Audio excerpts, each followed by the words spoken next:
The sacred chamber lay deep within the crystalline spires, a place where even the bravest warriors of the Galactic Coalition dared not tread. Here, in a cavern that pulsed with ancient power, Irindra kept her eternal vigil. The dragon's scales shimmered like molten copper under the bioluminescent fungi that clung to the walls, each breath she took sending ripples of heat through the air. At the center of the chamber, resting upon a pedestal of carved obsidian, sat the egg. It was no ordinary egg. Larger than a human torso, its surface swirled with colors that had no name in any language, hues that existed between reality and dream. The shell hummed with a frequency that resonated in the bones of any creature that came near, a song of creation itself. For 3,000 cycles, Irindra had guarded it, turning away diplomats, scholars, and warriors from 100 worlds. Some had begged, some had threatened, all had been refused. The Velkari had sent their high priestess, who promised songs of binding that could calm even the angriest star. Irindra had scorched the ground at her feet.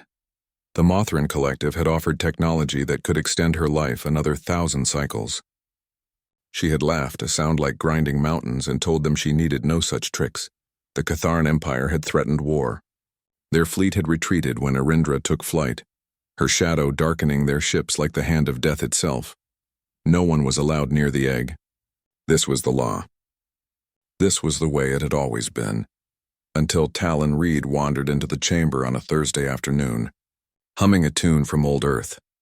The boy was 12 standard years old, small even by human standards, with a mop of unruly brown hair and eyes that held the particular kind of curiosity that had gotten his species both loved and feared across the galaxy. He wore a salvager's jacket 3 sizes too large, patched with mismatched fabric, and carried a datapad that flickered with a dying battery. He'd been exploring. Humans always were. The diplomatic station orbiting the crystalline spires had protocols, of course. Restricted zones, warning signs in 47 languages. But Talon Reed had found a maintenance shaft that the architects hadn't properly sealed, and where there was a gap, humans had a tendency to squeeze through. He'd been following a cat.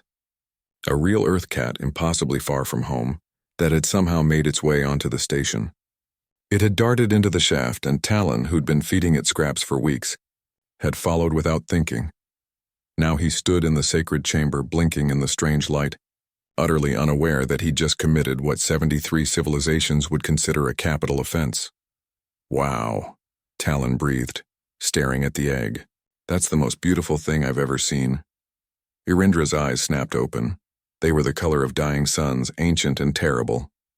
Her neck uncoiled from around the pedestal, scales scraping against stone with a sound like swords being drawn. Smoke curled from her nostrils. The temperature in the chamber spiked 20 degrees in an instant. Who dares? Her voice was not spoken but felt, a pressure in the skull and chest.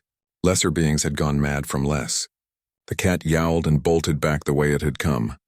Talon Reed looked up at the dragon, then down at himself, then back up at the dragon. His face did something complicated, part fear, part awe, part sheepish recognition that he'd probably wandered somewhere he shouldn't have.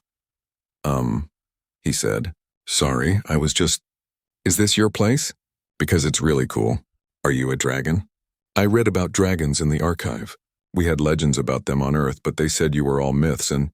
Silence, Irindra commanded, lowering her massive head until her snout was level with the boy. Each of her teeth was longer than his forearm. You should not be here. No one is permitted. The penalty is death. Most creatures would have run. Most creatures would have begged. Most creatures understood on an instinctive level when they stood in the presence of something that could end them without effort. Talon Reed tilted his head and said, But I didn't hurt anything. I was just looking. Something about the boy's tone gave Irindra pause. There was no malice in him, no greed, just curiosity. That peculiar human trait that had driven them from their small blue world to the stars, that made them dismantle every mystery they encountered, not from desire for power but simply to understand. You do not fear me, she observed. I mean, I'm a little scared, Talon admitted. You're really big and could definitely eat me. But you haven't yet, so I figure you might not. Plus, you're protecting that egg, right? My mom protected me like that when I was little. Before she...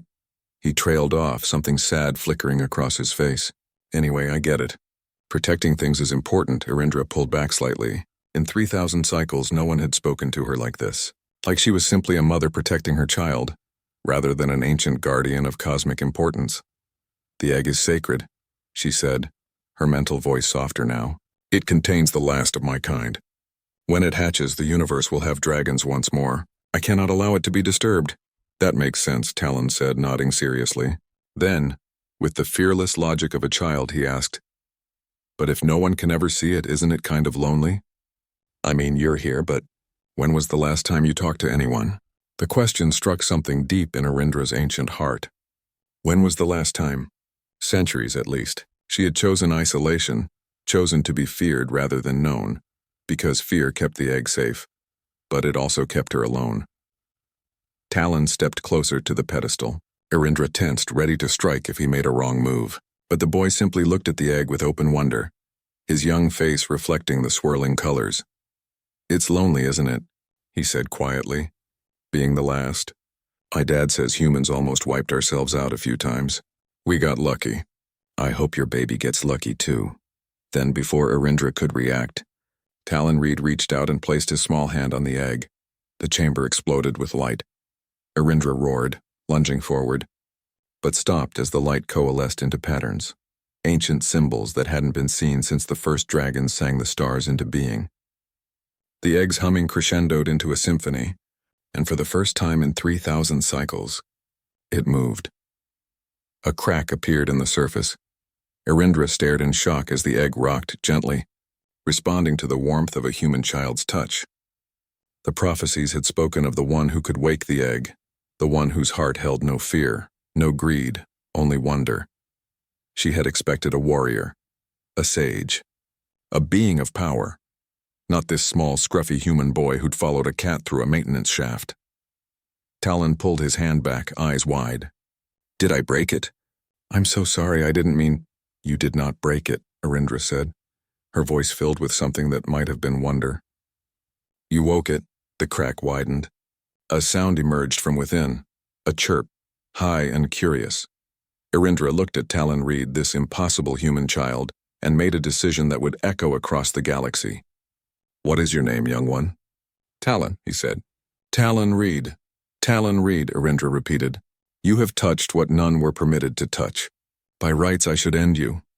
She lowered her head until her eye was level with his. Instead I name you witness. When my child emerges, you will be the first to see, and you will tell the universe that dragons have returned, and that a human showed them the way. From the egg came another chirp, stronger now, full of life and promise. Talon grinned, tears streaming down his face. I'd be honored, he whispered. And in that sacred chamber, beneath the crystalline spires, the last dragon egg began to hatch, touched not by prophecy or power, but by the curious, gentle hand of a human child who'd simply wanted to see something beautiful. Humanity, fuck yeah.